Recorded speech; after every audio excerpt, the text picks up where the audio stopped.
Saturday ஈவினிங்கே ஊருக்கு கிளம்பலாம் அப்படின்னு சொல்லி பிளான் பண்ணியிருந்தோம் தீபாவளி செலிப்ரேஷனுக்கு. பட் பயங்கரமான டிராஃபிக் நியூஸில் போட்டதுனால நாங்கள் போகல.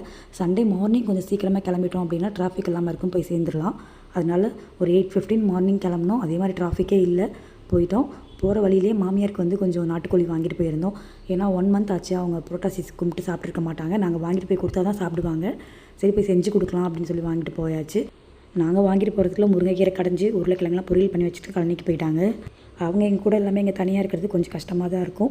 பட் எப்போ கூப்பிட்டாலும் வேணாம் வரல கொஞ்சம் எனக்கு உடம்பு சரியில்லாதப்போ வேணால் நான் சொல்கிறேன் கூட்டிகிட்டு போங்க அப்படின்னு சொல்லுவாங்க. ஏன்னா ஆடு மாடு கழனி வீடு எல்லாத்தையும் அவங்க தான் பார்த்துக்கிறாங்க.